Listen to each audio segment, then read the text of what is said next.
시청자 여러분 안녕하십니까? 5월 18일 법률방송 로투데이 시작하겠습니다. 첫 소식입니다.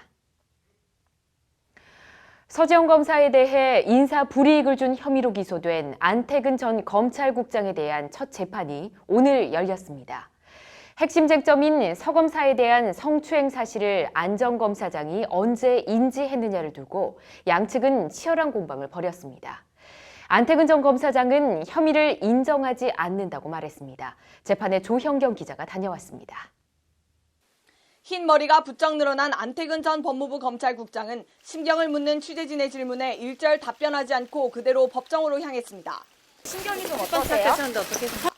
안태근 전 검사장은 검사 인사를 총괄하던 법무부 검찰국장이던 지난 2015년 8월, 2010년 10월 서울의 한 장례식장에서 자신이 성추행한 서지현 검사를 창원지검 통영지청으로 부당하게 발령낸 과정에 개입한 직권남용 혐의를 받고 있습니다. 안태근 전 검사장이 2015년 8월 서지현 검사를 날려야 한다 이런 말을 했다. 이후 서 검사가 통영지청으로 배치됐다.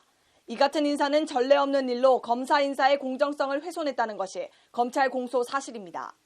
강제추행 사실이 확산되자 문제가 계속 불거지면 보직 관리에 장애가 될 것을 우려해 서 검사를 전보시켜 사직을 유도했다는 것이 검찰 수사 결과입니다. 공소 사실을 인정하냐는 재판장의 질문에 안태근 전 검사장은 인정하지 않는다고 짧지만 단호하게 혐의를 전면 부인했습니다.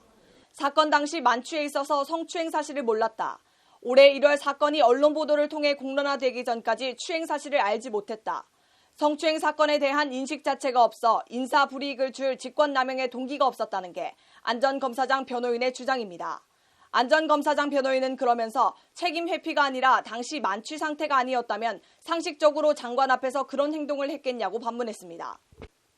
검찰은 이에 대해 안 전 검사장이 사건 직후 법무부 감찰 담당관에게 술 먹고 사고 치지 말라는 경고를 들었던 만큼 성추행 사실을 인지하고 있었다고 반박했고, 안 전 검사장 변호인은 이에 당시 해당 감찰 담당관의 진술이 불명확하고 오락가락하는 등 신빙성이 떨어진다고 재반박하며 맞섰습니다.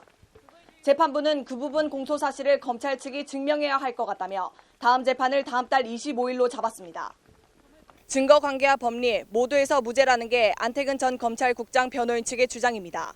유죄를 입증해야 할 검찰이 안태근 전 검사장의 논리와 방패를 어떻게 뚫을 수 있을지 주목됩니다. 법률방송 조현경입니다.